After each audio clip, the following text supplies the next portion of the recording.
Welcome back to First Possession on Cryout TV. I am your host, David, and I'm joined by John. And over this past week, there's been a lot of sports topics. A lot of things have happened in the NFL world with the first week of the playoffs, as well as the NBA world as well. The Clippers looking like the Clippers yet again. And Lamelo Ball, my guy, doing his thing yet again. Looks like John O'Here was wrong about that, but we'll get into all of that later.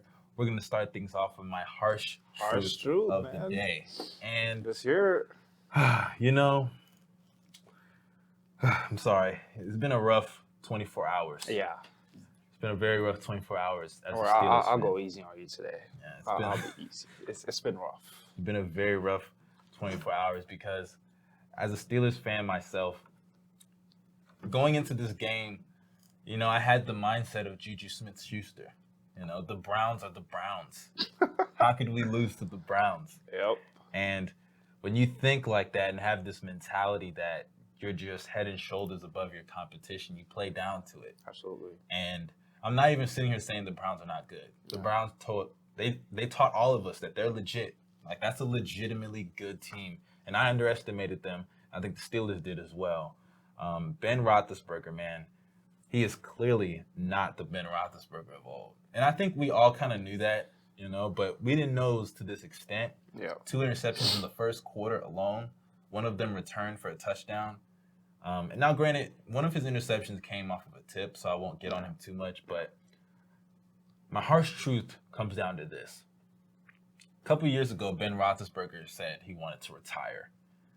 And I think it's about time. It's about time for him to let it go. I wouldn't disagree with you. Yeah. I would not. I think it's about time for him to pack his bags. Ben Roethlisberger yesterday, even though he did throw for over 500 yards, a lot of those yards came in garbage time. Garbage yards. 4 touchdowns, 4 interceptions. And as far as I'm concerned, he just didn't look the same. His arm, he did not have the velocity. He barely went down the field. He had some nice throws, I will admit. He did have some really good throws. Juju had a great game, actually. Even though a lot of his throws came in garbage time as well. So it's kind of hard to the numbers will not tell you, but when you're down 28-0 to start the game in the first quarter alone, that's when you know things are not looking good. And Ben Roethlisberger, ever since he came out and thought about retiring, he just hasn't mentally been there. Yeah. And if you just watch him, he makes errors that he should not be making, because you would think for a quarterback that's old and lost your arm ability, you have this, because this will never leave. And Ben, it just seems like he's lost this even. He's throwing picks left and right, getting stripped. And to be fair, Ben used to be a guy that could shake defenders because he was strong and built like that. But due to the injuries and the wear and tear on his body, it's not even good for him to have that kind of play style. We called him Big Ben for a reason, and it just looks like, he's Small Ben now. That's what it's looking. Obviously, he's still big. That's not what I'm saying. But the reason we gave him that name, it's not there anymore. No. The Big Ben is literally Big Ben because he's Big Ben. Like, he looks like he doesn't take care of his body. He looks like he's overweight because when you see him move, it's like he's carrying a backpack and like a piano on his back. You know how we make fun of Draymond when he runs like the backpack or whatnot. That's how Big Ben looks when he's on the field. He looks like he's overweight. He looks like he hasn't been taking care of his body. You can tell by some of the veteran guys in the quarterback that they take care of their body. Tom Brady's 43. He still has, a lean, athletic body. Big Ben looks like he's been drinking nothing but beers and wine and eating pizza like 24/7. And, I think that's one of the reasons that, yes, he, came off of surgery, injury, and all that. But, he's lost it, man. I can't argue with you on this one because he looked absolutely pathetic yesterday. Yeah. And, it was bad. It was very bad. And I want to say something because I was seeing a lot of Steelers fans on social media get on Mike Tomlin. And look, Mike Tomlin, he definitely has some blame. No. We're going to get on Mike Tomlin. He has blame. Absolutely. He made a lot of play calls that I just didn't understand, especially the short yardage. There were a lot of short yardage plays he was calling that I just did not get. Like, I don't know why you're not going down the field, especially when you're down double digits. There was one specific play in the third quarter. It was, I think, 35-23. Steelers had the ball. It was 4th and 1. Yeah. And he decided to punt the ball. Go for it. And and I was very disappointed with that. a lot of questionable calls for Mike And what's Tomlin. crazy is right after that, the Browns scored. Exactly. And if they had gone for it, even if you missed, at least give yourself a shot. 4th and 1. I mean, come on, NFL. need a That's yard. 4th and 1. You can make that happen Yeah, in and NFL if nowadays. you don't have trust in your team to get a yard, then I mean, that you basically conceded the game, especially in that kind of situation. And the Steelers were coming back; they had a chance at that point. But I don't blame Mike for the entire loss. There were some questionable calls. Obviously, he definitely deserves blame. He's the coach of the team, but it all falls on the shoulders, I think, of Ben Roethlisberger. Because he's the quarterback, obviously. He's the quarterback. You got to set the tone. And that interception he threw early in the game, that just killed the tone of the entire team. Absolutely. And then, like, one thing led to another interception. You know, they scored again. They scored 2 times. Kareem Hunt killed them. Nick Chubb killed them. Baker Mayfield killed us. Jarvis Landry killed us. Our defense didn't look the same. And I will admit, injuries did hurt our defense. The injury to Bud Dupree changed the dynamic, I think, of that whole team. Because when you have Bud Dupree and TJ Watt coming at a quarterback, that's tough. And that offensive line of the Browns, they ate us up all day. Pause. But they were amazing. Yeah, like now let's talk about the actual game and how it started. You know, yes, they started the game off wrong with the touchdown that Cleveland got, whatnot. So this is my thing about the game, the Browns versus the Steelers. You would think if you watch that game, you would think, oh, one team. It looks like one team practiced 7 days a week and one team practiced for like 2 days. And if you watch that game, you would think the Steelers practiced for like 2 days because they came so unprepared. They were not ready both defensively and offensively. Ben Roethlisberger, all those yards, garbage. I don't care about the 500 yards. And another thing, Mike Tomlin, it's not easy to throw for 500 yards. 68 passes, that would never get it done. That is not a recipe for success for any quarter. I don't care if you're Mahomes, Aaron Rodgers, Brett Favre, Manning, John the Baptist, Jesus. 68 yards, it's not a recipe for success in the NFL, especially in a playoff game. And the last episode, I know you remember me talking about how the Steelers' run game is totally inexistent. Awful. And yes, and in the playoffs, it was awful. They did not run the ball at all. 16 yards for 52 carries. 16 carries for 52 yards. That's what the Steelers ran yesterday. That is never a recipe for success. And you're playing the Browns, who they like to eat the clock up a lot. They like to run the ball. And Mike Tomlin, 24 points off turnovers. Yes, a lot of those turnovers was Big Ben's interceptions or whatnot, but and there were a lot of drop passes. Exactly, a lot of drop passes, but I don't think Mike Tomlin. Him and Eric Ebron, they are. Ebron always had he has a reputation of dropping passes, so that's not even. We all know what he's about. And actually, I want to use that to even. I guess we're kind of already on the subject, but let's kind of transition into the game review. Because I think, honestly, when it comes to just my harsh truth, it's really that Ben just has to go. Yeah, he has to go. I think he has to retire. Yeah. He sat at the end of the game and it looked like he was, reminiscing of like everything. Yeah, absolutely. And it reminded me of when Troy retired and Troy kind of stayed on the field for a while. And I think Ben, it's time for him to wrap it up. But moving on to our next subject is the review of the game. The actual game, the Steelers and the Browns. And you kind of touched on it a bit, and I kind of want to get into it. I just think that the Steelers, when you just look at their team, they were so arrogant. Yeah, that's the mantra that they have. That's the theme of the game that they showed me, that they looked ahead of the Browns. Yeah. They were looking towards potentially playing the Bills instead of what was right in front of them. Yep. Everybody knows the Browns have one of the best rushing attacks in football. The only question that I have with that team was Baker Mayfield. Yeah. Because Baker Mayfield, secondary was somewhat suspect. Yeah, their secondary is also very suspect. And the fact that Ben was struggling against that, that to me is ridiculous. And I have to say, the Steelers, as much as I love TJ Watt, their defense just folded, completely folded. And like I say, I understand, because I was seeing a lot of Steelers fans say that injuries is a big reason our defense is not what it was, especially in the beginning of the year, because in the beginning of the year, the defense was just phenomenal. But I think a lot of that, obviously, the schedule. And also, the thing is, when you bring up injuries, I think we need to understand every team deals with injuries. Absolutely, every team especially does. in football. every team deals with injuries. After week 1, you're playing through something. I've heard that all the time from football players. At the end of the year, nobody's healthy. Yeah, Literally. exactly. Yeah. Nobody is healthy. Nobody is. So for people to mention injuries, I don't think that's a fair or valid excuse. Yeah.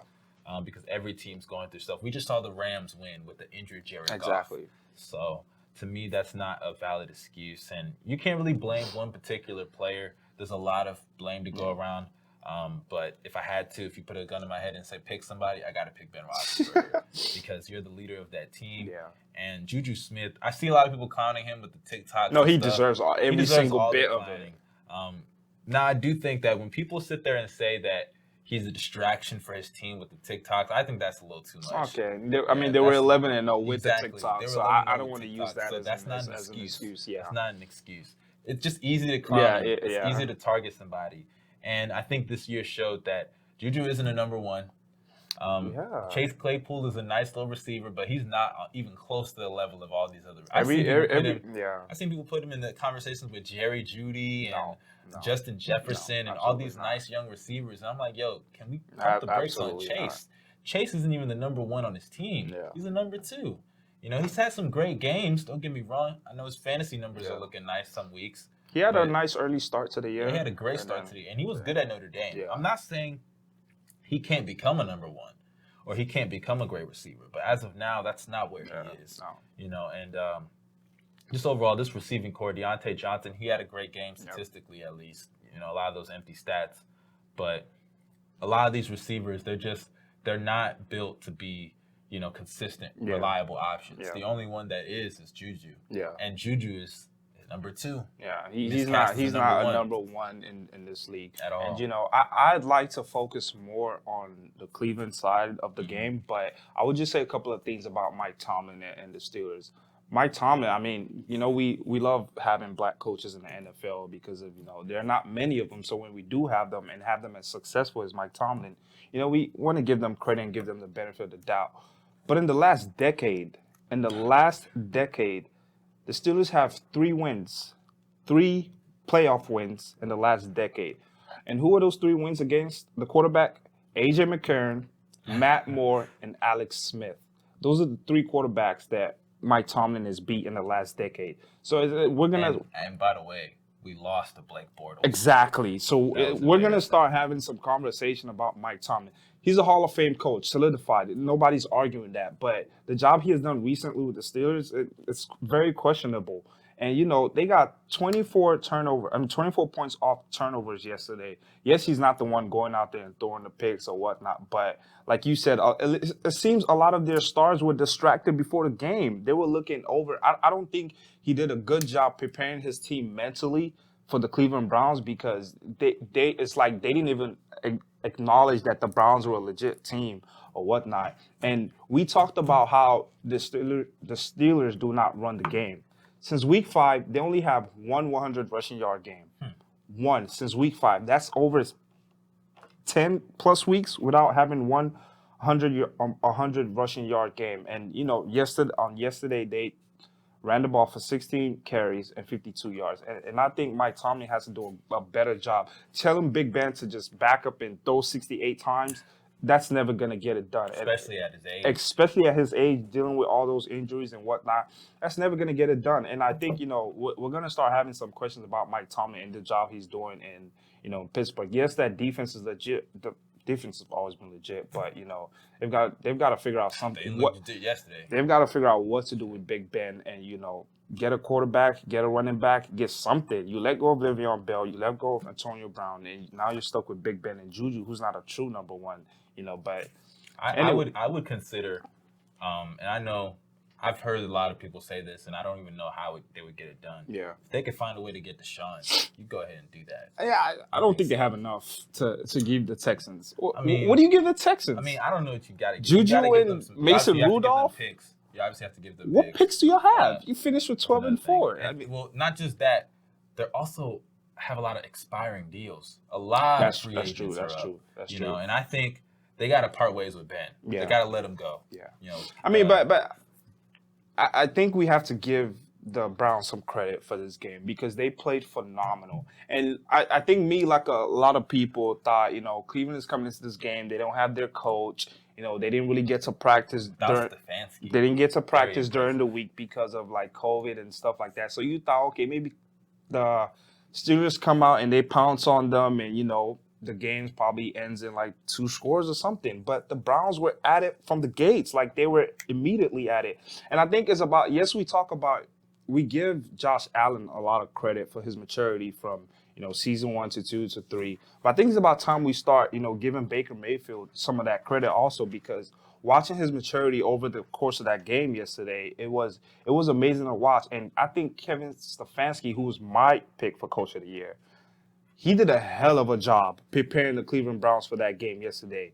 Nick Chubb and Kareem Hunt, Killed us. those two, man, how do you stop them? Okay, if Nick Chubb is having a bad game, Kareem Hunt can come and hurt you too. And not only can they hurt you from the running game, they can hurt you from the passing game because they're very good catchers. And Out of the backfield, yeah. Exactly. And it's hard to bring them down once they're on the run. And, I think the Browns, I don't want to say they're going to cause the Chiefs some problems, but it will be a very interesting game to watch because the Cleveland Browns, they're very disciplined. They play smart football. With the number 1 offensive line in the game, and with Kevin Stefanski. There were some injuries, though, to some of those. Absolutely. And with a more mature Baker Mayfield, this team, they're going to be a lot more fun to watch in a couple of years. Baker Mayfield had a hell of a game, and I think, he deserves some credit for that. Before we move on, though, I want to say something to Chase Claypool. Chase, know your role. Know your place. You're a great rookie receiver. You had a great rookie year. You had some really great games. And I like you, bro. I follow you on social media and everything. You're a nice guy. I actually even subscribe to your YouTube. You're a cool guy. But for you to say the Browns are going to get clapped next week, so who cares? That's you being a sore loser. Give them credit where it's due. They beat us, and you underperformed. As great as you may think you are, let me just read some of Chase's numbers. He had 5 receptions for 59 yards. And I can almost guarantee you, without even looking at the tape, those yards came when we were already down double digits. Exactly. So you barely contributed last night. I don't think anybody on the Steelers has anything to, like, you can't give anybody on the Steelers right now a pass. Even Big Ben that threw over 500 yards, he threw 4 interceptions, which is awful. 4 picks. In the first quarter. Exactly. 4 picks. Mahomes threw 3 interceptions a couple of weeks ago, and his team still won. That's how good and that's how great he is. But Big Ben, all those, they were already down 28 points, 35 points. That was just garbage, y'all. So I don't think anybody on the Steelers team from top to bottom gets a pass for what happened yesterday, because they were just god-awful from the get-go to the end. It looks like Cleveland was, I don't know, the 90s Cowboys or the Ravens, and the Steelers were like a varsity team. Exactly. It was so one-sided from start to finish. And, I think Mike Tomlin, we're going to start having some questions. And the Cleveland Browns, they have a bright future. Yeah, they went from being undefeated to being being a clown of the NFL to competing. But, it's going to be fun to watch them against Kansas City. But moving on to another game, who's also a rival of both of these teams, the Baltimore Ravens. Absolutely. Lamar Jackson had an incredible game against the Tennessee Titans. Derrick Henry had a really sus performance, so Lamar had to kind of negate that on the other side. And despite that, it was a fairly close game that came down to the wire. Shout out to Marcus Peters for the game-winning interception. They posed on the logo, it's revenge for what they did. Yeah. Lamar Jackson threw 17. He completed 17 of his 24 passes, threw for 179 yards. He also ran for 136 yards on 16 attempts. He was amazing. Even Hollywood Brown, 7 receptions for 109 yards. Yeah. He did great. Got to give him his props there. And he finally gets over the hurdle of not winning a playoff game. And it's crazy because when I had talked about what I talked about on the last week's episode, a lot of people were getting on me. They were like, oh, he's a young quarterback. He has time. Look at Manning. He didn't get a victory until 5-6 years into his career. Drew Brees, same thing.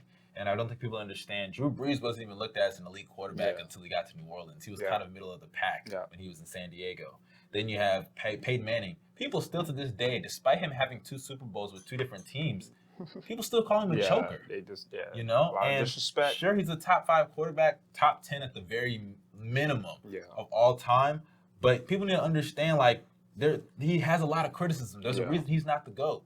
You know, and I'm not saying Lamar is going to be the GOAT or he's held to those standards, but if you lose your third straight playoff game, those choker questions start to come. And I feel like Lamar, he really shut down a lot of that. But the question is, has Lamar finally proven that he is an elite quarterback? Absolutely. He has always been an elite quarterback. But I think the thing why we held him to so high of a standard was because he came in and made instant impact.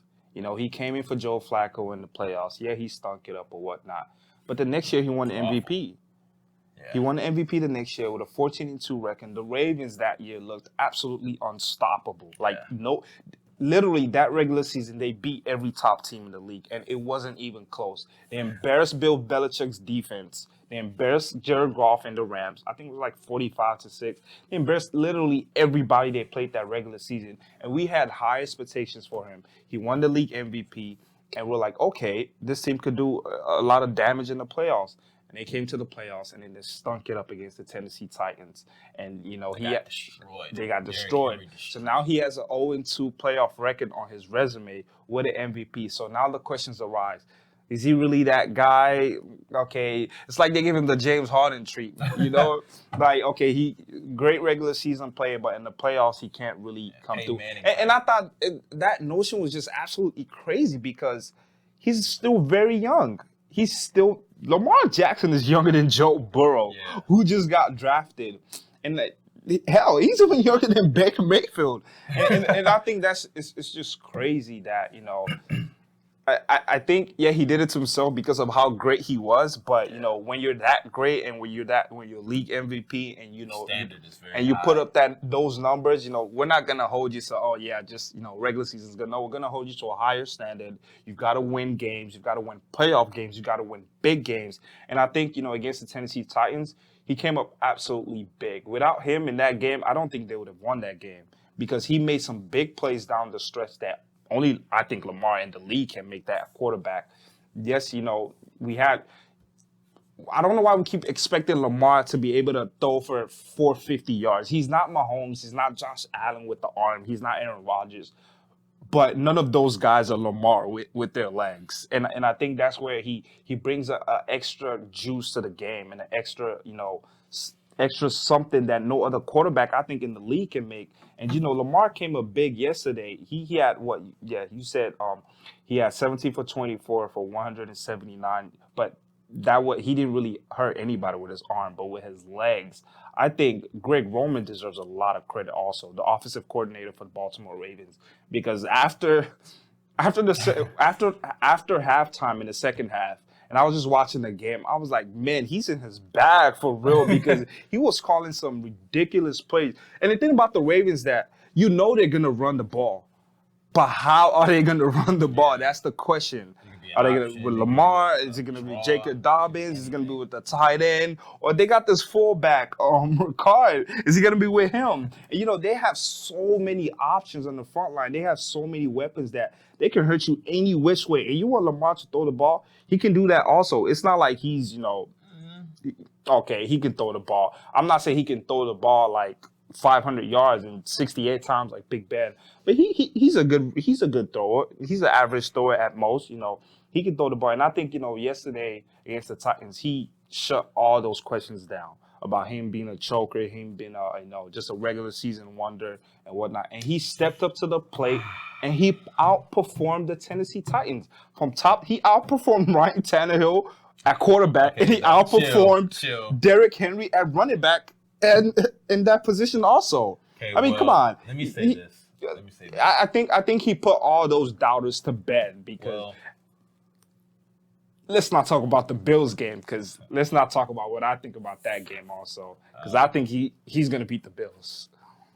What? But that's another discussion for another day. Wow. Absolutely. Well, you know, we'll get Lamar is out for blood, and I want people to know this because he's heard all the chirping and heard all the noise, and I think he's playing with an extra fire to his belly, and he's out for blood. I mean, AFC, watch out. We'll get to that another day. Absolutely. But as far as Lamar Jackson, he's a great player. He had a phenomenal performance, but proving that he's an elite quarterback.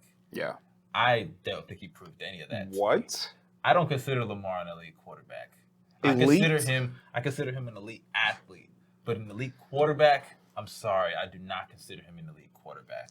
He does play the position though, so I don't care. I don't care. Come on. Because to me, an elite quarterback, you have to be in the top 5.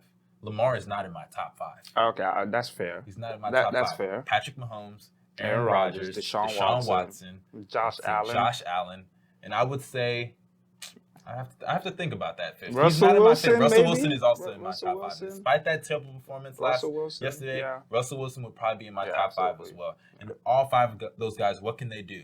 Not only can they kill you with their legs, Aaron Rodgers is not the great, he's not as mobile as he used to be, but he's still he's still very mobile. Not only can they kill you with their legs and with their mobility, arms also. With their arm, they can kill you as well. And Lamar is nowhere near any of those 5 guys when it comes to their arm.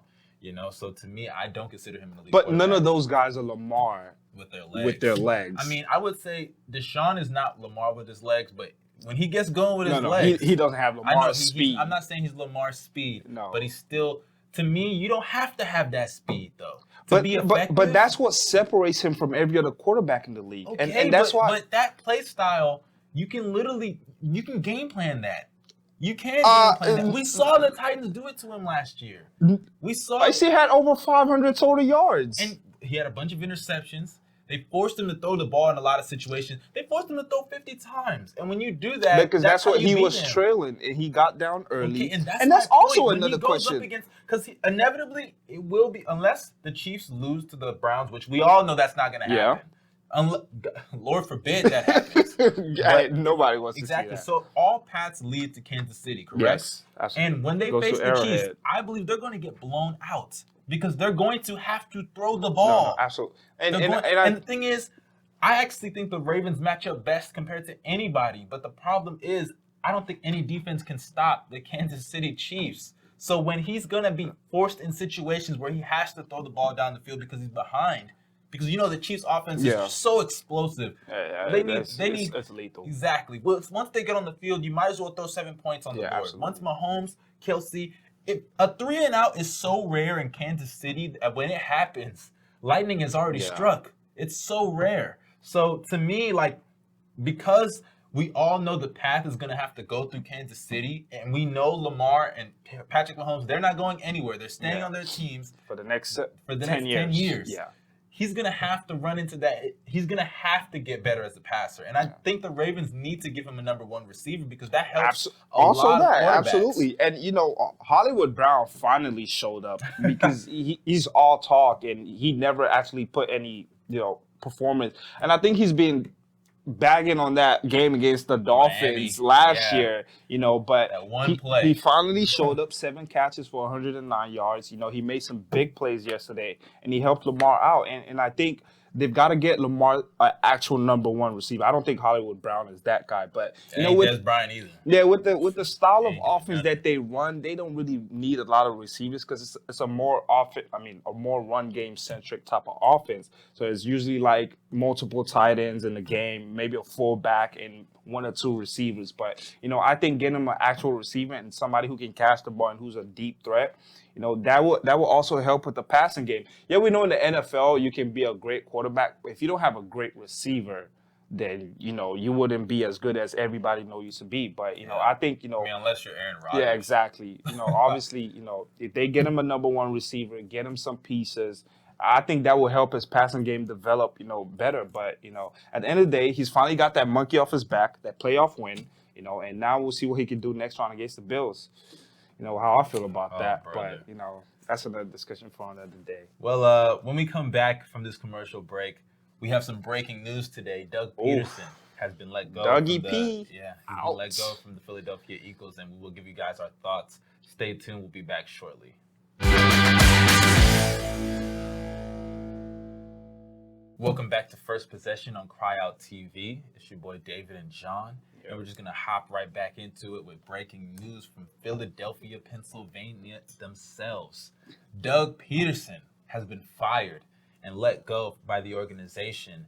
And I'm going to ask you this, John. What's your initial reaction to this news? I would like to know. You already know how I felt about this because if you watch the last couple of episodes, I have been calling for Doug Peterson to be fired because I think he has lost the locker room at some point. It's him that lost the locker room. The last game of the season against the Washington football team basically the last game of the season against the Washington football team, I think sealed the deal for a lot of people, especially a lot of players on that team. And Doug Peterson, a former quarterback, he's had his issues with Carson Wentz. He's had his issues with the whole locker room as a whole. And I think the way he just handled the whole Carson Wentz situation was very immature. He basically secluded him to one side, and like Jalen Hurts. And it's funny how you draft a guy. He's an MVP candidate, and all of a sudden, every other quarterback that plays that position except him, it suddenly makes the team better. Oh my than goodness! Carson Wentz. I can't believe I'm not you. making an excuse for Carson Wentz. I don't want you to think that, but I'm saying as a coach, you got to do a better job at handling your quarterback than what Doug Peterson did to Carson Wentz. Because yes, the Eagles are always. Hey, people in Philadelphia are always gonna appreciate Doug Peterson for giving them a Super Bowl, whether they like it or not. That statue is always gonna be there. Granted, he won a Super Bowl, but I think after the Super Bowl, with a backup, Nick Foles, who's beat a solid Bill Belichick. Who's a solid backup. He beat Bill Belichick in the Super Bowl. But I think since that Super Bowl, he's done outcoached him. Awful job with handling the quarterback man. situation. And I think what he's done in Philly is it's outrageous. And I think it's only right that they let him go. And it's only right that now bring in somebody who appreciates the talent of Carson Wentz. Oh my God! And can finally build around him and give him actual players, and they can make some. Stop! Let's not do that, guys. Let's not do that. I want to tell you guys something. Let's not do that. Carson Wentz. Let's not do that. In the 12 games that Carson Wentz played, Carson Wentz completed 57% of his passes. Mediocre. Carson Wentz threw for 2,600 yards, 16 touchdowns. You want to know how many interceptions? Please mention 15 interceptions. The man didn't even play a full season, and he led the league in interceptions. Please add the worst offensive line in the game. Okay, then why wasn't Jalen Hurts going through that? Jalen Hurts is more mobile than Carson Wentz. Their win rate percentage in pass blocking is, I believe, middle of the pack. Come on, your eye test tells you that offensive line. It's like pouring water into a basket. Is that offensive line worse than the Bengals? Okay, come on. Are we really comparing Carson Wentz, a former MVP candidate, a Super Bowl winner, because he does have a ring, he is on the team, and somebody of that talent to Joe Burrow who just got... Dude, Carson Wentz is awful. What? Yes.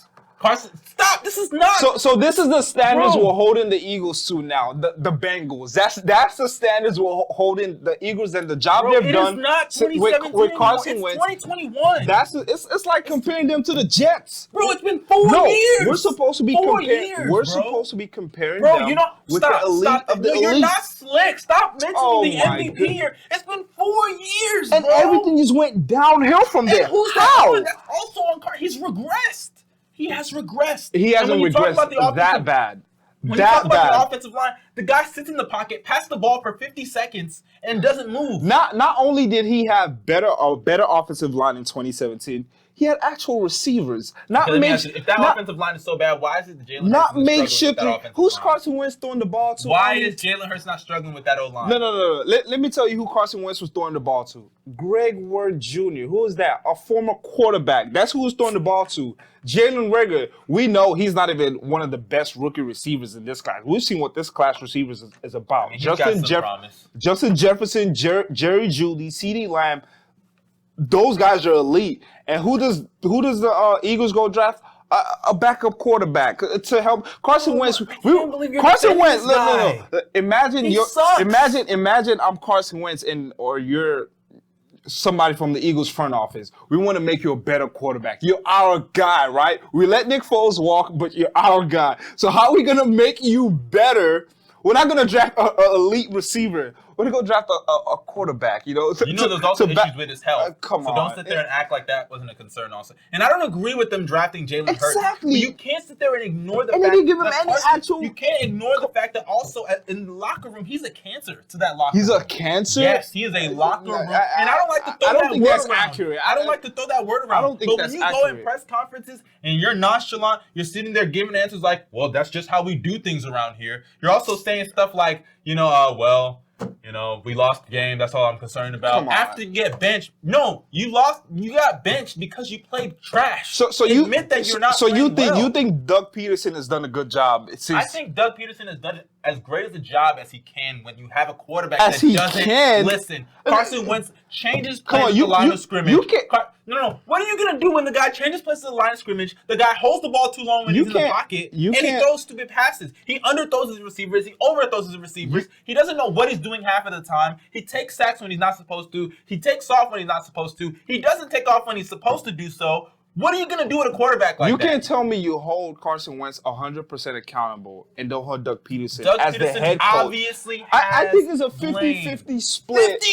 50-50? 50-50 split. 50-50? Because, yes, he's not going out there and throwing the ball. Yes, he's not the one going out there and causing all those interceptions. But I think he's got to be held accountable, too, for who you surround a franchise quarterback with. Bro, I don't think you understand. Okay. Let me give you this instance. No. You're not slick. You're not slick. I don't care who you put at quarterback for the Eagles. They're not going to excel to their full potential. But you're not getting it, though. When you're a guy like Carson Wentz, you're expected to be on the level of guys like Pat Mahomes. Okay. They gave him the money. Wait. We don't hold a lot of... But they gave him hella money, right? They gave him that much money, yes, absolutely. Maybe not Pat Mahomes, because Pat Mahomes is in a class of his own. But you're paid like the Aaron Rodgers. You're paid like the Jared Goffs. Yep. Jared Goff was coming off a Super Bowl appearance. You're paid like the Deshaun Watsons. You're held to that standard. That's at least the standard that the team has given you. Yep. You're coming off of an MVP caliber season, right? So why is it that those guys, when they don't have the pieces around them, they can still play adequate? Why can't he do the same thing? I don't know, man. You're going to have to ask Dougie P about that. Come on, man. But I will say, Deshaun Watson has no O-line. Deshaun Watson is playing with a whole bunch of number 2 receivers. Brandon Cooks. Number 2 receivers. Who's a number 2 on the Eagles? You're not getting it. I don't think anybody passing, bro. I don't think anybody on the Eagles is a number 3. Okay, but he led the league in passing through 33 touchdowns, 7 interceptions. He had Will Fuller, a deep threat. He had Brandon Cooks. He was suspended. Okay, but he's never healthy. Who is anybody on the Eagles a number 2? No, getting it, man. And they're like number 3 is Jalen Hurts as a succeeding stretch, with that team? As a stretch. Why is Jalen Hurts Okay, let's not act like Jalen Hurts came and turned around and like make them make the playoffs and Super Bowl. No, they're still out the playoffs. But why are they more competitive watching His Jalen numbers Hurts? aren't that far off Carson Wentz. He still threw picks. He still fumbled the ball. They're more competitive when Jalen Hurts is playing. Did they win or not? They still lost a lot of games, and you no matter how they beat the Saints. No matter how good you are at quarterback, the team around you it matters, and that's all I'm saying. It matters. First of all, I don't know why we're even giving Jeff Lowry a pass. He's got to go. Of course, he's got to go. I think they've got a clean house. Hire Louis Riddick. He's also a candidate. Hire a legit GM and an actual coach. Build around Carson Wentz. Yes, I said build around Carson Wentz. Get him a good O-line. Get him an actual receivers. Number 1 guy. Hell, pick up Juju from the Steelers. Help him out. Give him some players that he can play around with. And I think we'll get, we're not getting 2017 Carson Wentz back, but we're going to get a glimpse of what he's about and his talent. Are you going to say he's not talented? Yes, he is. I think he's athletic. He can throw the ball. He's a very good quarterback. He's a smart man. And I think Carson Wentz, when you surround him with the right players, he can succeed. Ladies and gentlemen, Carson Wentz threw 15 interceptions this past year, and he played only 12 games. And got fumbled a lot of times and got sacked multiple times with that O-line. Come on, man. You're smarter than Come this, on, man. man. Come on, man. I'm just glad Dougie P's out of there. If you watched the last episode, I said something about the Eagles keeping Carson Wentz and letting go of Doug Peterson. And guess who listened to me? The Eagles front office. Hey, what do I know, right? What do I know? Moving on to our next subject, though, we're going back into the playoffs of the NFL, and we have the Colts they faced off against the Buffalo Bills yesterday, or excuse me, on Saturday. And the Colts, they had a really valiant effort, I thought. They were down early in the game, I believe by 2 touchdowns. They came back, fought back, and it came to the last play of the game, where they weren't in the red zone or anything, but they were close. They fought back. Phillip Rivers did not throw a single interception throughout the entire game. He was 26. He completed 26 out of his 46 pass attempts, threw for over 300 yards, 2 touchdowns. And also Josh Allen, on the other hand, he threw for 2 touchdowns, 26 to 35. He was sensational. That Bills offense looks so deadly. They're so explosive. Stephon Diggs, nearly 130 yards receiving, 6 receptions doing so. Just a great deep threat, great receiver in general. Cole Beasley is hurt right now, I believe, but hopefully he can. I think it's gonna be like a game day type of decision. But overall, we're just gonna give our thoughts about this game, and I want to start off with you, Jono. Do you think the Bills were just that great, or did the Colts kind of let this? I think the Bills won this game more than the Colts lost this game, and I think the thing with Phillip Rivers is, how we made fun that Phillip Rivers is always going Phillip Rivers, but he actually played great. He played great football. He didn't turn the ball over. He made the right passes, made the right plays, made the right reads, but I just think he carried them as far as he could. Yes, it's the Bills. That offense is lethal. They can hit you any which way. But I think, the Colts, they have a great defense, but their offense was just lacking that elite quarterback, which I think Phillip Rivers was not. But, he played well. He played his part. But at the end of the day, it just came back to the Bills defense making stops, and which is what I think they did. And yes, we have a lot of fun. It's fun ripping Phillip Rivers, but I think he did a hell of a job. With the way he controlled the game, and he came down to. I don't think any of us would have thought that game would have been that close in the first place. And it came down to exactly, and it came down to Phillip Rivers trying to make some plays, and that arm stretch. He's Phillip Rivers done? I think he's got a year or 2 left in him. Maybe, but we don't know. But he didn't look as bad as Big Ben did. I'll give you that. He didn't look that bad. But always got to throw a shot, man. He looked pretty compatible. He looked pretty good. But I just think he carried them as far as he could. Yes, and I think a lot of people don't really fault him for that because the Bills were just that good. And the defense, the Bills are a complete team, front to back. And I think the Colts, they just went as far as they could. I don't really think any of us seen them upsetting the Bills in the slightest chance. But, I think Phillip Rivers carried them as far as he could. They've got a bright future because they've got a young linebacker in Darius Leonard. They've got a solid defense. They've got a good O-line, one of the best in the league, actually. They've got a young running back who's a beast. Jonathan Taylor, he's also coming. And I just think they have to go out there. Maybe Andrew Luck will come back. We don't know, but I think let me stop. They just gotta go out there and find their quarterback, and I think that's the missing piece in that team, the quarterback, an elite quarterback, somebody Because even if you watch that last play, Rivers didn't even get the ball in the end. Yeah, exactly. He did not. It stopped at like the 20-yard line. But I think if they find the right quarterback, find somebody who's more athletic, who can make all scheduled plays, make plays out of the pocket. They're going to be a really good team. And it sucks because they used to be Andrew Luck. Yeah, that used to be their guy. The way they treated Andrew Luck the first couple of years was brutal. But I think this was more of the Bills than what the Bills did than more of what the Colts did, because the Colts didn't make that many mistakes. Frank Wright, he did a hell of a job with the Colts this year. They finished 11-5, which is one of the best in the AFC. But at the end of the day, the AFC is just an elite conference, top to bottom. And once you start getting to the top, you actually have to start having even in that division. They have the Titans. You gotta have playmakers at quarterback, and not just throwing the ball, but making all scheduled plays with your feet, and making, scrambling outside the pocket. As we've seen with the top AFC quarterbacks, Mahomes, Josh Allen, Lamar Jackson, Deshaun Watson, all of those guys can make all scheduled plays. All of those guys can scramble out and, make plays. But, Phillip Rivers he did all he could, and, they just came up short. Yeah, I agree with you on that. But I also think that when you look at the Bills, this was kind of concerning. This is a bit concerning. It should not be that close. It shouldn't have been that close. Especially with the firepower that you have on offense. the Chiefs, and I hate to like always compare everything to the Chiefs, but we all know that's the goal. That's where everybody got to everybody- go through Arrowhead Exactly. into the Super Bowl. It's like when the Patriots were the Patriots. You knew you were gonna have to go through Foxborough. Yeah, You absolutely. knew. And the same thing applies here. And like the Bills, obviously they have next week they have to play who am I The forgetting? Ravens. They have to play the Ravens, Who's a much better defense than the Colts. Defense than the Colts. And the Colts are a top 10 defense though. Absolutely. Not to take anything away from them, but the Ravens are a better defense. Absolutely. And you can't afford to allow they gave them so much confidence at the end of the game, and it looked like they were actually going to pull through.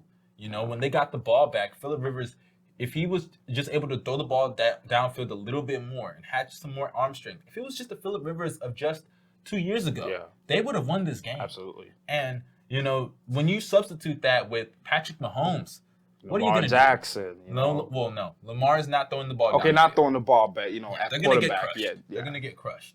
That's just a little prediction of mine, but we'll get to that another day. But as it pertains to the Bills, to me, I think the Bills got very lucky. Yeah. They won I think the Colts more so lost this game than the Bills won. Because I think and I'm not saying the Bills didn't have a good game. Josh Allen had a good game overall, but at the end of the game, it got very tight. And it almost looked like we had them winning by like double scores, by more than 10. And I remember there was a pick that I cannot remember his name, but he dropped it in the end zone. So Josh Allen, he was kind of fortunate. He almost looked like the Josh of last year in the playoffs in certain moments, but he pulled through. He got the W. I just think that they can't afford to have games like this be this close because certainly not against the Chiefs or the Ravens. You can't afford this against the Chiefs because the Chiefs aren't putting up 24 points. They're putting up 30. They're a guaranteed 30 piece every time they walk on the field. So as far as I'm concerned, the Bills they got to play better than what they played this past Saturday. But that's really about it for the Bills and the Colts. Moving on to our next game of the playoffs, the Rams and the Seahawks. Ooh. That was one of the more weird games. Yeah, it was more like head scratching. Like, what's going on? It was very weird. I think we both predicted Jalen Ramsey was going to give DK Metcalf some problems. Best cornerback in the league. You know what? Best cornerback in the league. I tweeted this. I love Xavier Howard. Love the brothers at New England. Jalen Ramsey is a dog. Yeah, and I tweeted this. I was like, that man was locked up. You know, that won't let me out. Locked up. Won't let me out. Had him on clamps. Won't let me out. Locked up. Won't let me out. No. Won't let. That man was in prison. He put that man in jail and he only had one huge play, which was the 50-yard and he wasn't even covering him. Yeah, exactly. He wasn't even covering him. Except for that, he had four catches for like 45 yards. Yeah. Jalen Ramsey put him on a clamp. It'll be interesting to see what he does against Adams. Yeah, that's going to be a matchup. But in regards to this game, my real question is, who cost the Seahawks this game? Because I think we all know the Rams. Obviously, Akers had a monster game on the run. But I think we all know the Seahawks kind of blew this one. Yeah. And what do you think about this game? What do you think this game told us about Russell Wilson? Because I think Russell Wilson should be the story of this game because I believe he threw for under 200 yards. Yeah. Completed less than 60% of his passes. Yeah. Actually, he was 11 of 27. Wasn't even 50%. 40%. 40% of his passes. That's awful. He was pathetic. He threw an interception as well. And what do you think this says about him? Because he has not been to the Super Bowl since the LOB era. It's funny that I was gonna mention that since I think the football gods they're angry at Pete Carroll for not handing the ball over to Marshawn Lynch. The beast. I think the football gods seen that and they were like, that's unacceptable. That's not football. When you have that and running back, you don't throw the ball, you run the ball into the end zone. Especially that game. He was going off that game. They have never been the same ever since that. And I think, Pete Carroll, he's a phenomenal coach, Hall of Famer. But I want to touch more on the Rams and what the Rams defense so you don't even think this is a Russ thing? Yeah, I think this is more what the Rams defense did to the Seattle offense. So when you have somebody like Jalen Ramsey, who he can lock down one side of the field, shut down the number one receiver. So now you have to work with other guys. And when you think about the Rams defenses, who I think is one of the best front lines. They have one of the best defensive lines in NFL. Who do they have at defensive tackle? Oh, the best defensive tackle in the entire NFL. Arguably the best defensive player in the Exactly. NFL. You can make a case forever. Yeah, exactly. So you need 3 guys to cover him. Sometimes 2 guys is not enough. So you need 3 guys to cover him.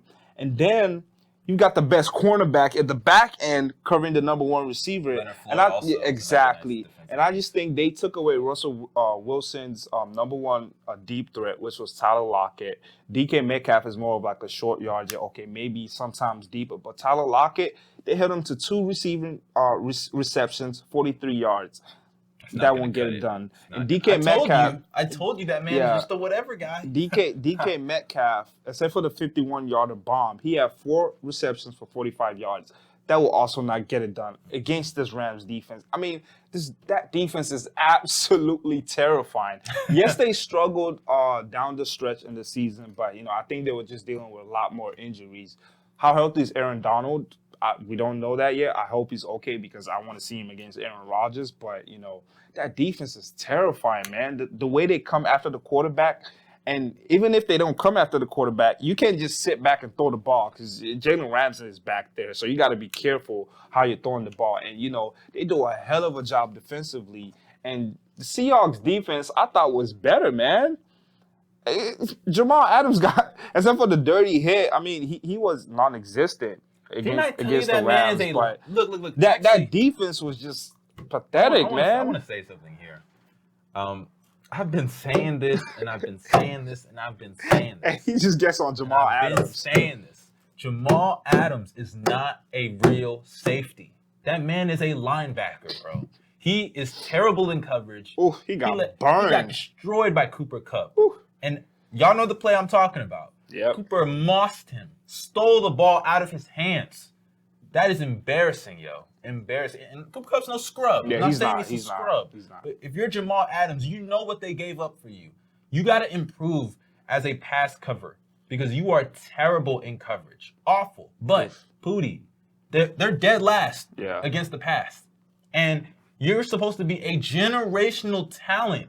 That's what everybody said coming out of college, coming out of LSU, even in your first couple of years in New York. A generational talent. People were feeling bad for this guy in New York. They were like, his career is dying with the Jets, blah, blah, blah. They move you to Seattle, and their pass coverage becomes worse with you on it? That is unacceptable. And it's not all on him. The other parts of the secondary is not that great. He doesn't have the best support. And we all know he's better in zone than he is in pass coverage. But, bro, I don't care about your sacks. I don't care about your run stops. I don't care about any of that. Can you stop a receiver? Like, come on, bro. You get blown by. You're a walking go route. No, it was terrible. A walking go route.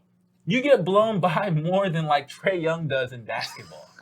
He is awful. Yeah, I think a lot of teams, they fear him more close to the line of scrimmage than more when he's in coverage. That's unacceptable. Like, I've heard people compare him to like Troy because Troy was great against the pass and run. Absolutely. But Troy was actually good in coverage. Troy was good in coverage. Unlike this guy. You didn't throw the ball to Troy's area too, but Jamal Adams is they just need to just slide him in linebacker. Let's have a day because they burned Cooper Kupp burned him yesterday. But I mean, the defense, but the offense, the Seattle offense was just pathetic. Yesterday, the Rams defense gave them absolutely nothing. Russell Wilson, he's got a Super Bowl. Other than that, man, I think we need to start having a conversation. He's an all-world player. And don't get me wrong, top 5 quarterback in the league. But the last couple of playoff games has been really suspect. 11 for 27 passes, 40%. That's awful. A 17% quarterback rating. That's out of 100. 17%. Is that passing? Not even close. And, he had 2 TDs, 171 yards, and 1 interception. I think he had a really awful game. And, what do they need? I think they've got to go get some defensive players because I think they're set at offense. The offense is fine. The offense is fine. So they've got to go get get some defensive players and, maybe at the front line and maybe at the secondary. Also, the secondary just keep getting abused every playoff game. But, I think add a couple of pieces here and there, the draft to the back end of the defensive side of the ball. And, maybe they'll be better. But we say this about the Seahawks every game. But when you have Russell Wilson, you have a chance. But Russell Wilson don't play defense. They've got to get some actual playmakers on the defensive side of the ball, and maybe they'll be better. I think one thing about Russell Wilson that we need to start really talking about is he has not been to a Super Bowl since the LOB. He is not. Since the LOB broke up, he's not gone back to the Super Bowl. And I'm not saying that, it's over for Russell Wilson, let him go, blah, blah, blah. He just signed his contract. Yeah, exactly. I'm not saying that. He's a great talent, all-world talent, top 5 quarterback. He's a Super Bowl champion. Not many people have his resume. He's a Hall of Famer already in his career. One of the greatest arm talents I think we've ever seen. But I think people need to understand that, when you're like I always say, when you're held to that standard, eventually people are going to start asking questions. They're going to be like, because at least with Rodgers never had an all-world defense. And we all see that Rodgers. I think if he did for a good part of the year, he would have won more than one. And to Russell Wilson's credit, he has 2 Super Bowl appearances and he has a win. Yeah. And they destroyed the Broncos. Yeah. So to his credit, that's that. But a lot of people question that and give more credit to the defense. Yeah. Because Russell Wilson's arm talent wasn't what it is today when he had that. DK Metcalf gave him so much more improvement with his arm talent. And it's crazy because in the beginning of the year, he was the leading candidate. I was just going to say that. What happened? It was him, Mahomes, and then off. Boom, it just disappeared. And everything just fell apart. I don't know what's wrong with the Seahawks. And Russell Wilson, you've got to show us why we wanted to let Russ cook. Absolutely. You weren't cooking yesterday. Well, he has a legit number 1 in DK. I think DK is a legit number 1 receiver, and Tyler Lockett is a solid number 2. By the way, I want to say this about DK Metcalf. Those Calvin Johnson comparisons those are dead. Gone. Calvin Johnson was never shut down by one cornerback. Done. All right? Calvin Johnson, you had to stack 2 guys on him. Literally. Once at the line of scrimmage, and he was still snagging one guy guys. could hold him. But so all those comparisons to Calvin Johnson, kill it now. DK is still very young, and he has time to improve. But let's get that out. Yeah, he's no Megatron. You're no Megatron. But the Rams move on. Got to play Aaron Rodgers. I think they got a shot. How healthy is Aaron Donald though? And Jared Goff's thumb also. Let's give Jared Goff some credit because he played well with less than 100% thumb. He got hurt, but he came in as emergency quarterback and he played his role. Another thing about Jamal Adams, by the way. His hit on Wolford, Bush League, straight up Bush. He was already down. Bush League. Come on, disgusting. You should be ashamed of yourself for real. Yeah, Jamal Adams. Just leave Jamal Adams, man. Yeah. But let's move on. When we come back from our commercial break, we will be talking about some NBA. Lamelo Ball showing us that he is the real deal, solidified all-world rookie right now. And we're going to give some early NBA MVP predictions so far for the 2021 season. Stay tuned and we'll be back shortly.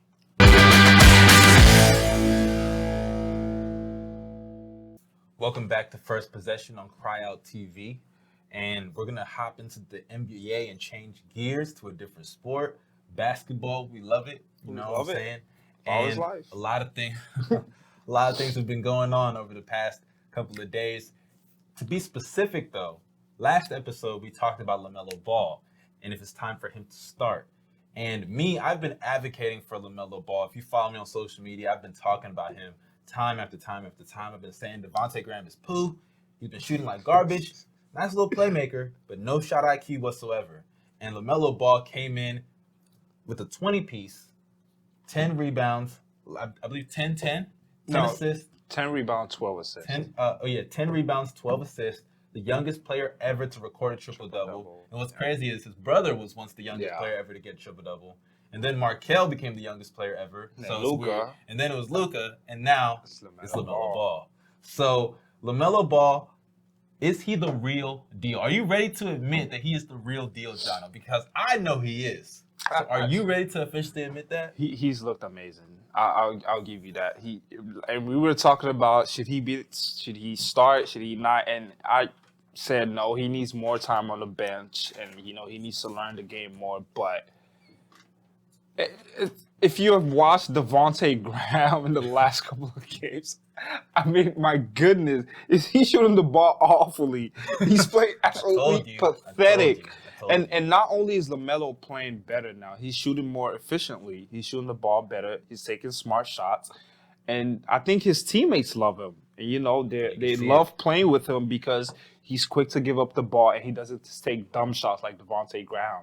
He's the real deal. Should he start now? No. Oh! I'm still at no. Serious? And I'm still at no because I still think you should still keep him on the bench. Because if he's doing this much damage on the bench, still keep him there. He has lots of room to grow. He has lots of room to grow. Still keep LaMelo Ball on the bench and let him do damage with the bench unit. But they can make the playoffs, bro. Okay, so one of the reasons he's a star, he's playing phenomenal right now, but he's also doing most of his damage against bench players. Oh, come on, I'm not discrediting what he's doing, but I am saying, let's be honest here. He is on the bench, so he's playing with the bench unit. So give him that bench minutes and give him time to grow. Give him time to be better as a basketball player.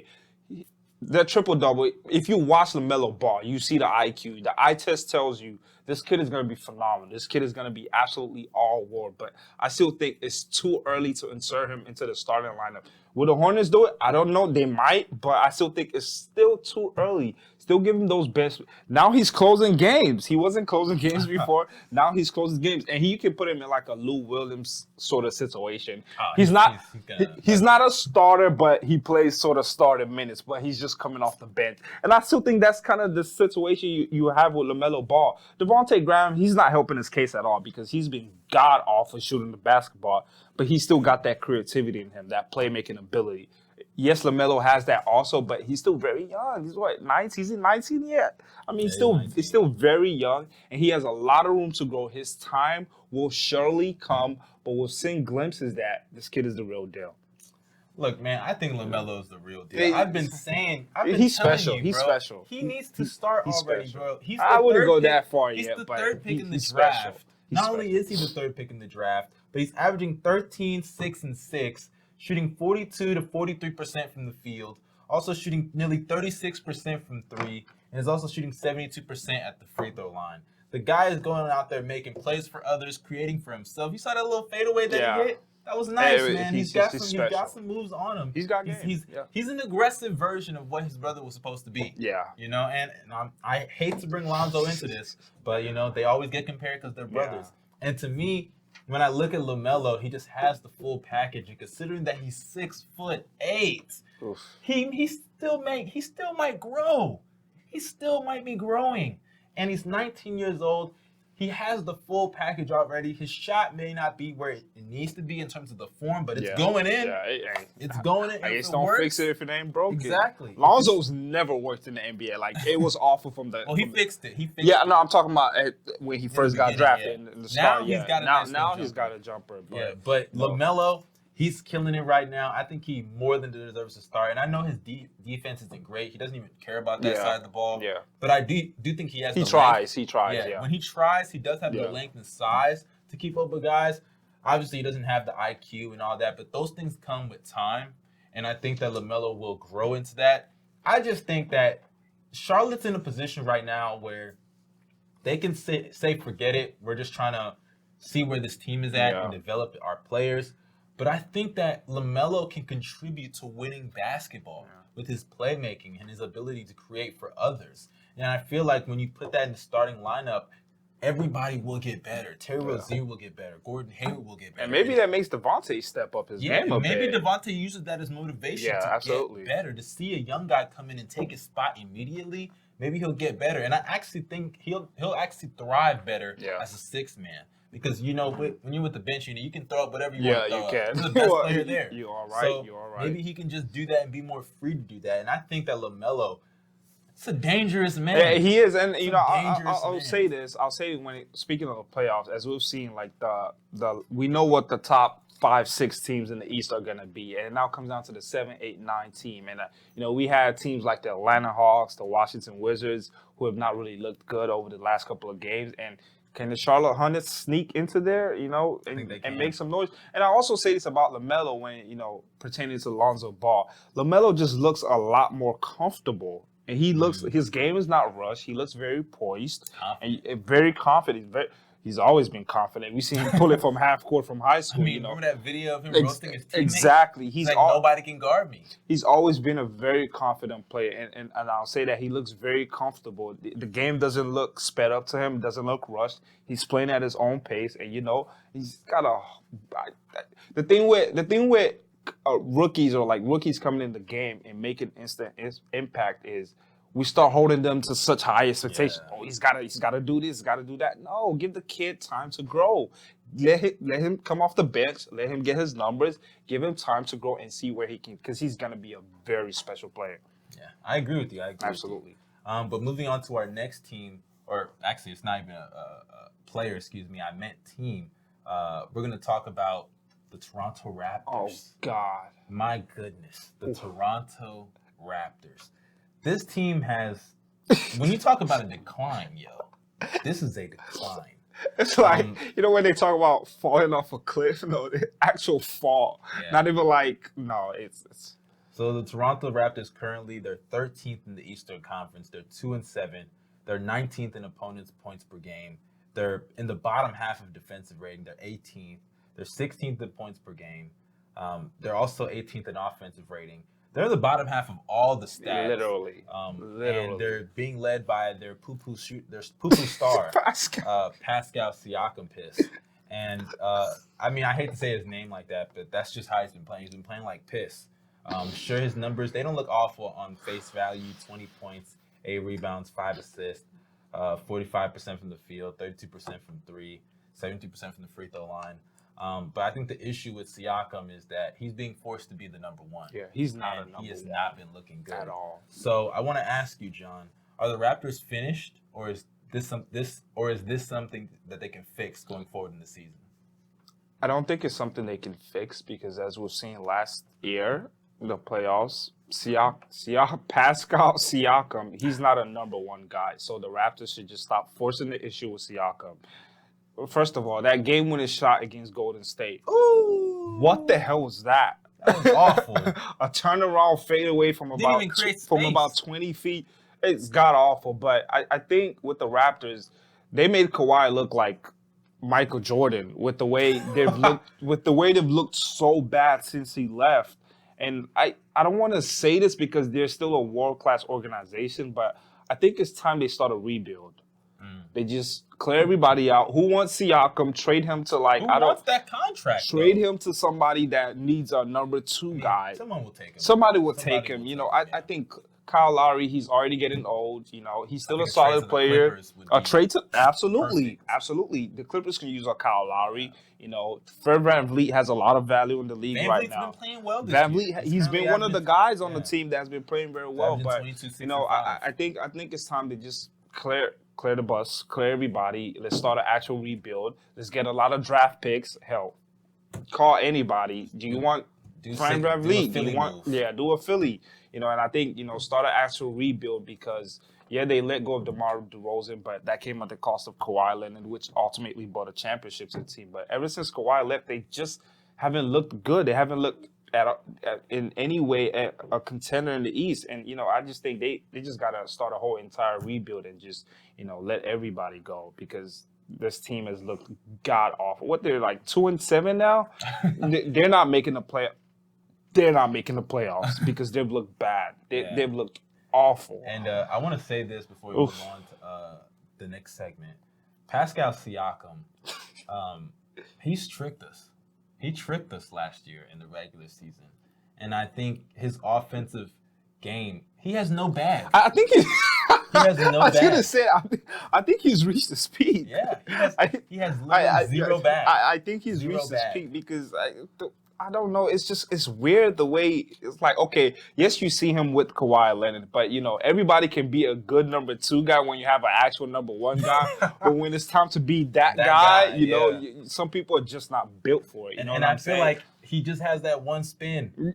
Like that. He's a walking Beyblade. Absolutely. A walking Absolutely. Beyblade. I think the spin move is his favorite move. That's literally all he does. Drive left, And spin, I don't know drive if you've right, noticed, spin. I don't know if you know, every time he tries to do like a different move, he be tripping over Yeah, himself. it looks he can't stupid. do it. It looks stupid. You know? But I mean, they did pay him that contract where they had to, obviously, because he. Well, no, I think it was an extension. He showed some. So at yeah, the time, absolutely. They didn't even really have to give it to him. He showed some. He showed some promise. You didn't want to risk him. He showed some promise, but I think he lied to all of us. Yeah, all of us all that he's not that emerging player, but he's not. He's not. Except maybe they get an actual number one guy. But what number one guy wants to go to Toronto? Nobody. Nobody wants to go to Toronto. But there's a reason Kawhi left. Toronto, Canada doesn't even want Toronto because they're not even playing in Toronto. You know what I'm saying? But I think they've got a clear house and start a rebuild. Start the process over. But moving on to another team in the Eastern Conference, the Brooklyn Nets. They've been kind of struggling as of late with some losses here or there. And currently they're 5-6. They're 10th in the Eastern Conference. They've been struggling, I think, mainly on the defensive side of the ball. They're 7th in defensive rating, but they're 22nd in opponents' points per game. And they're top 10 offense. They're 10th in offensive rating and 3rd in points per game. So the real issue is that they can't stop people from scoring so many points, They can score a lot, but they can't stop a lot of people from putting up the same amount of points. We saw that in the Hawks game. I think that was a huge eye-opening issue. Yeah. And granted, Kevin Durant was out for a couple games. Kyrie didn't even want to play for one game. Oh, God. Yeah, that was just weird. And Lord, I don't know. Maybe he might be going through some stuff personally that we don't know about. But I'm going to start things off first with the question. And the question is, are the Brooklyn Nets failing to live up to the hype? And to me, I'm not going to say that yet. I don't think I think it's too early to say that. I don't think we've gotten a full body of sample yet. Exactly. Because when you look at this team, Kyrie Irving is still Kyrie Irving. Kevin Durant is still Kevin Durant. And they have great pieces around them. Karis LeVert has been balling. Yeah. Even though they have not been winning a lot of these games, Karis LeVert has looked like a star, an all-star. And we knew that coming in. Player. Yeah, we know his capabilities. This guy dropped 51 last year in the game. You don't just do that and be a scrub. Now, actually, you do have a couple of scrubs that have done that. Don't get me wrong. Corey Gruber has dropped 50. I remember that. Against my Houston Rockets. Yeah, I remember that game. But you can't forget the fact that Karis LeVert, coming into the season, a lot of people had high expectations for him. He was looking like an all-star a couple of years ago before he got injured. So Karis LeVert is going to be a really special player for them. And maybe they have to make a trade, and it might involve Karis LeVert. And that kind of sucks because the trade, if they were going to make a trade, it should have involved Dinwiddie. Exactly. Dinwiddie was supposed to be that guy. And that's why, to me, the injury of Dinwiddie really hurt this team. Absolutely. And when I say it hurt them, to me, I think they can win without him. But if you want to change up the roster, he should have been the guy that you move. And now you're kind of in a position where you have to move. Because LeVert is not enough. For any team, LeVert is not enough. But LeVert and Dinwiddie, maybe you plug Allen in there, maybe. That will probably be enough for a team. The thing is, though, with LeVert balling the way he's been balling, if they keep putting the ball in his hands a little bit more, maybe inflate his numbers a bit, because some teams do that, you can move him for a couple of players. So I definitely think if you move LeVert, it's going to suck to move him because, he's such a good player off the bench for them. When he's really getting going, not a lot of guys can do it the way he does it. But I definitely think that if you're going to have to move somebody, it might have to be him. Maybe even Jared Allen. I'm not going to lie. Maybe. I know Jared Allen has been good. DeAndre Jordan who can fill that role. Maybe you move DeAndre. But the problem is DeAndre is his friend. He's friends with KD and Kyrie, so you don't want to piss them off. They wanted him to come to Brooklyn. So, you kind of have to just pick and choose which guys you want to move. Maybe Landry Shamet, I also think he can go because he's not really doing much for them. He's not really shooting the ball all particularly well right now, even though I expect that to change as the season progresses. He's a good shooter. He's a great shooter, but outside of shooting, he doesn't really provide anything for them because it's not like he's going to be handling the ball. He's not a great defender whatsoever. So as far as I'm concerned, when you look at this team, they really need to fix that defense, especially on the wing. Kevin Durant's coming off of an Achilles injury. You don't want to put so much defensive attention on him because teams are targeting him because he's their best defender. And they know he's coming off of that Achilles injury. And another way you can work Kevin Durant is by tasking him on the defensive side of the ball so you can, give him more of a load so he can be tired offensively. So to me, I think it's too early to say that they're a bust. It's way too early to say all of that. But there are some concerns I have, and I told you this. I said defense is going to be Yeah, a problem with this team. I was gonna say that because it's not time to panic yet for the Nets because we haven't got that full sample of 15 or 20 games. Everybody healthy. Yeah. You know, the Nets. Okay, this is who they are, but they've got some issues that they've got to fix. One of them, like you mentioned, is defensive side of the ball. They're up there with the Wizards as one of the, and that's saying a lot because the Wizards, like Bradley Beal said, they can't park. I wouldn't say they're up there yet. But they can't defend the bad. ball either. The Nets can't defend anybody. Kyrie's not a good defender. Joe Harris is not a good defender. LeVert's really their only exactly. defender, KD is just length. He's not really. You wouldn't consider KD a great defender. He can hold his own, but he's not a great defender. Yeah. And you know, that's one side. Another thing is chemistry issues. You've got Kyrie Irving saying he doesn't want to play for personal reasons. It's funny that you laugh because prior to the season, we knew something like this will happen where Kyrie does Kyrie off the ball stuff. Kyrie stuff. Exactly like we just say. Like the earth is flat, this and that, that and that. Kyrie, and we all said, okay. You gotta do him like that, okay, yo. We all said, okay, Kyrie, just limit how much off the ball nonsense that you say and off the ball nonsense that you do. I just didn't want to play. And you know, we had questions about their chemistry. Yeah, he just said, I'm just not playing. And Steve Nash hasn't come out and say, okay, this is why he's playing. Hey, just chill out. They don't need a coach, yo. Kyrie said they don't need a coach. Come on. He just said personal reasons. I mean, come on. You have a team that you have to play for, and your team depends on you to play in personal reasons. Whatever reasons that is, we hope all is well. You know, if it's family issues, more understandable. But if it's just, I don't want to play because I don't feel like it, then, you know, that's another conversation that we need to have. But, you know, we had chemistry issues. That was one of the things that we had because we know Kyrie can be Kyrie. But at the end of the day, we knew when it comes down to the four lines of the basketball court, Kyrie and KD, they get buckets and they will do what they can do. Another thing now is with the loss of Dinwiddie, they have depth issues. They have depth issues right now that I think needs to be fixed because they got issues. Okay, that's a bit of a stretch. Okay. They got some players on that bench, yeah. It's just LeVert. And who else? Taurean Prince is a nice little okay, he's not a playmaker. He's not a playmaker. Landry Shamet is off the bench. They're not playmakers because they got some players. One of the things we seen with this Nets team was okay, they've got KD and Kyrie, but when you had Dinwiddie and Allen and LeVert, okay, that's three-headed monsters coming off the bench or number 3, 4, 5 options who are really solid. Cabarro has been Cabarro has been hooping. Do you trust him in the playoffs? He's not, but he's not bad. He's a solid bench player. He can come in, give you around 15 to 20 minutes, solid shooter. You know, he's not bad. But I mean, when you look at it, they've got defensive issues, they've got chemistry issues, and now with their depth, with Dinwiddie being hurt, which I think was a huge loss for them. Now you can't trade him with LeVert if you wanted to do any type of trade. Yeah, that James Harden trade is dead. No, that's dead. Now I even think even in the start it was never enough. It was never gonna happen. But you know, can get more than that. But they've got a lot of issues to fix, and I think Steve Nash, you know, he's just got to tell everybody to calm down, gather everybody around. You know, they've got to build some team chemistry, play a lot more basketball together, and you know, hopefully they can start, you know, pick up a couple of wins and you know start making some actual noise in the East because at the end of the day, when it comes down to it, KD is still always going to be the best player on the court. I don't care who you put, LeBron, Anthony Davis, Giannis, whoever you put, if KD's on the court, this KD, he's going to be the best player on the court. And Kyrie Irving also is one of the best playmakers we know in the NBA.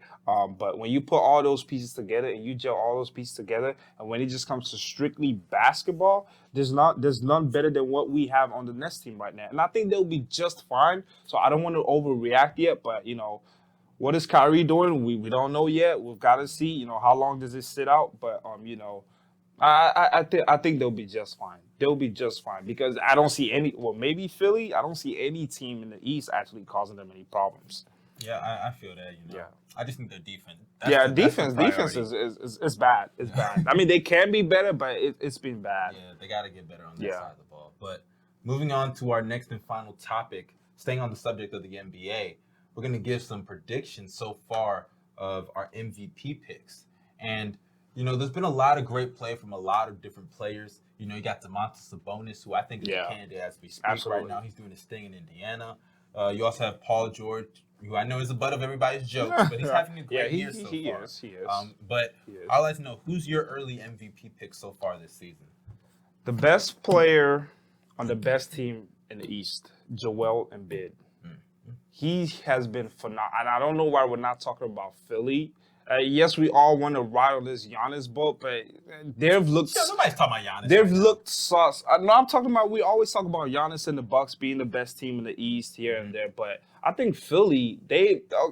You know how I feel about Ben Simmons, but but Philly has been the best team in the East. Simmons has been contributing though. You cannot lie. He's Okay. been playmaking for them. He's also been a great. You cannot take away his defense. We see what And you it's know going what to you be get with Ben Simmons. But you know his defense is going to be valuable in the playoffs. Absolutely, and you know what Very you get with valuable. Ben Simmons. But in NBA playoffs, it comes to half court offense Okay, we're talking and right half now. court Right defense. now, though, he's been doing good. Right now, Gotta give him props. he's been good. He's played his part. I know we all know it comes down Creativity, to the playoffs. absolutely. We all know. But And he's you trying to shoot threes now. He is He trying. made one. I mean, He's come on. trying, though. Okay, give him a credit for that. But it's been more Joel than Ben. And course. Joel Embiid, I think he said it earlier in the season. He feels healthy. He feels more stronger. He says that every year, but let's take his word for that. This year, and he's looked absolutely phenomenal. He's looked really dominant. And like I said a couple of episodes ago, when he's healthy, there's no big man in the game better than Joel Embiid right now. But, he's been absolutely phenomenal. And I think if he can just stay healthy, Philly can keep this up. Tobias Harris, I think he's now number 4 guy because Seth Curry has been getting buckets. But, you add a shooter in Seth Curry and Danny Green. Yes, Lakers fan want to make fun of Danny Green, but, he's also a three-point threat. But, you add all these shooters around Joel Embiid, that opens up the paint for him, and now he can actually go to work. And, he's my MVP right now. I think Defensively, he's been amazing. We always know his candidate. defense. Right Defensive Player of the Year candidate also, he's always been a good defender, but, He's actually kind of helped Tobias. absolutely, get better on that side. absolutely. But, he's been phenomenal to start the season. I think he can keep this up. Yes, they've got to reduce his minutes just a tad bit because, Joel, when you start playing him a lot of minutes, he gets hurt and then boom, season gone. But, yes, he's been phenomenal. He's my MVP currently right now. I don't see anybody even close to be next to Joel Embiid, and he's my MVP right now. Okay, that's a nice pick, and I don't think Embiid's far off Yeah, the number absolutely 1 spot. But I actually have somebody else. I have Steph Curry as my pick for the 2021 MVP, and I think that Steph Curry? Yes, Steph Curry is. You can't. Hey guys, we're awarding Oh 20 my and 30 gosh. point blowouts now for MVP. I can't believe you're Hey, doing this. come on, don't be ridiculous. Currently- Steph Curry, okay, currently, the Warriors are 4th in the West. They're 6 5-4, just a game 6 and above 4. 5. They're 6 and 4. Okay, 6 and 6 4. and 4. Get it right.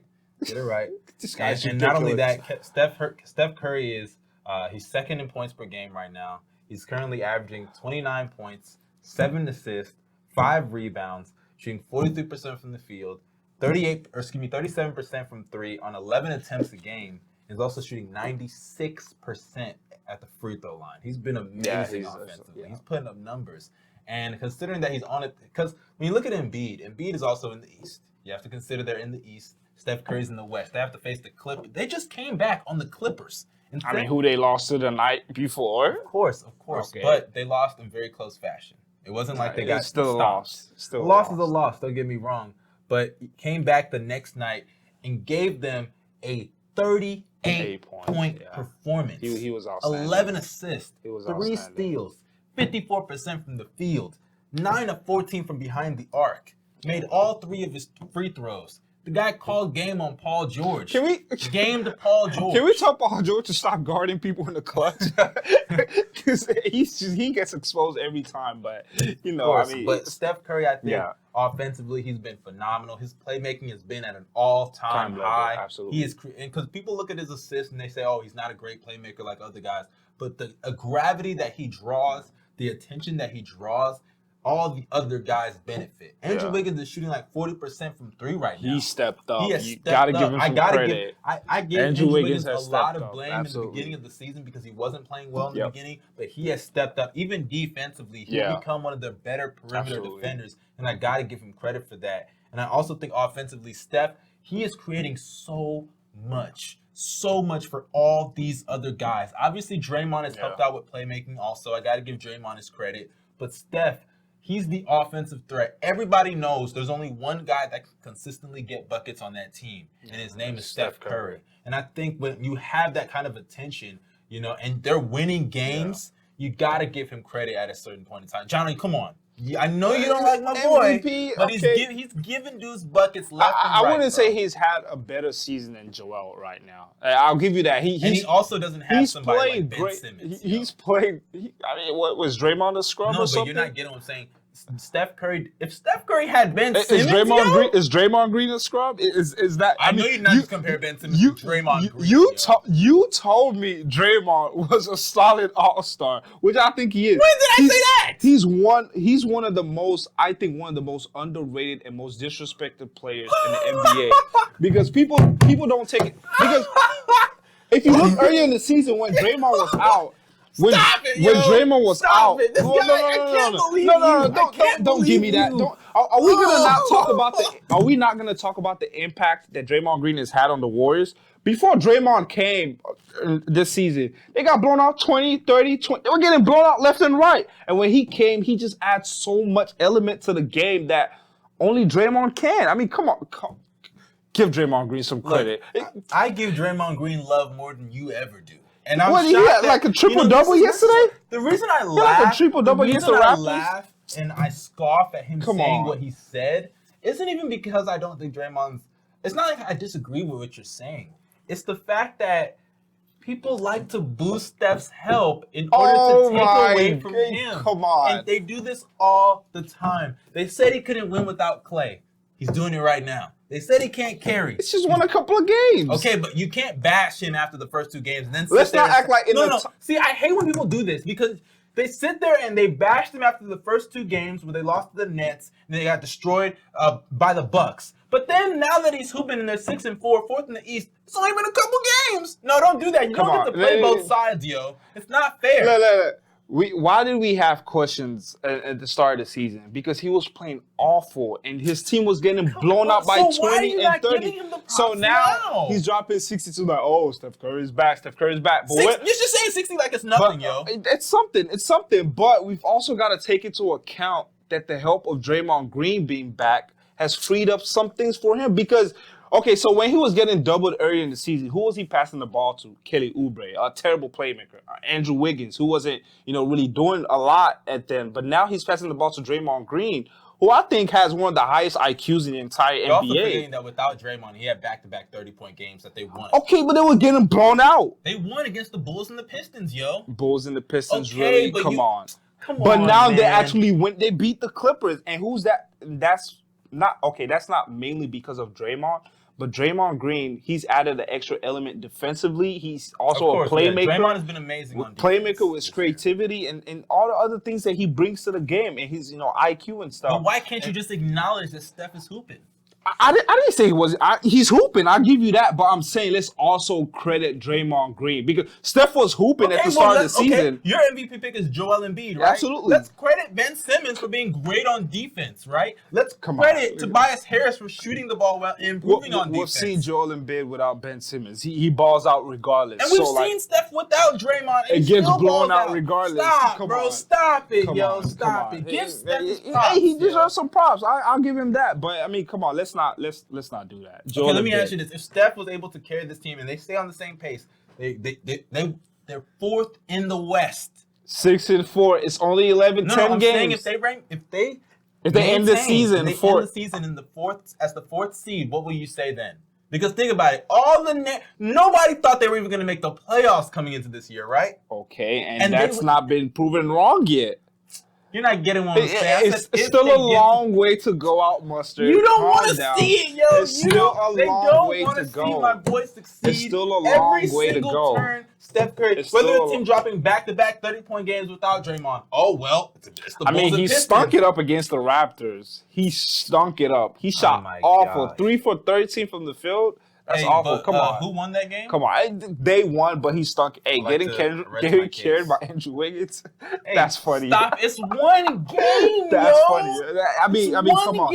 But I'm saying, we act like It's just Steph. It's just Steph. But no, give his crew some credit. Oh my God, Give his crew some credit. You ripped up Andrew Wiggins at the start of the season. He stepped up. Give him some credit. I did give Wiggins Draymond credit. Green Wiggins has been is out. Wiggins Now is he's great. back. Give him some credit. His team is playing basketball. Of course, but let me ask you this. Come I on. just like how the narrative Come is on. now I starting mean, to change, Look, yo. look, This was not the narrative before. Because Stop now they're it. actually winning. He has always been putting up numbers, but they were getting blown But out. why can't But you now just they're say actually now- winning. But why is it that when his teammates were playing bad, all the narrative was that Steph can't carry? But now Steph starts playing well, his teammates start playing well. No, Oh, the well, let's start addition of giving us- Draymond Green, Oh my- like I said, now he's playing well and his team is winning. Come on, Mustard. I just don't get why Come on, it's Mustard. so Come on. hard for guys like Jono Come to on. give Come on. my guy I love Steph. his I love props. Steph Curry, but I mean, come on. Let's not act like he's just out there doing it by himself, like No the one's likes of saying he's James by Harden himself. usually does. Oh my God! Stop But, mentioning James. But yo. you know, It's cool. People will never give Steph props. Steph is It's great. gonna be He's been until- great. It's gonna be when this guy. Let's see if he makes some playoffs first, and then we'll say okay. You know, it's cool. You know, Steph's on. gonna have to retire for people to appreciate this guy, bro. The But, greatest shooter ever. dude, he's one of the greatest Is that players. props? One of the greatest Okay, players. I'll give you that. That's fair. That's top fair. 15 player ever. That's fair enough. But that concludes this episode of First Possession. It's your boy David and Jono. And this is a pretty good episode. You know, this guy loves to be a hater. We always just have saying. to have to put up with this every single day. I apologize to everybody out there. But make sure you check us out on the Cryout TV app, as well as our YouTube page. Subscribe, follow us on Twitter, Instagram. All of the links should be in the description down below. You guys stay safe and have a great day. We're out. Peace.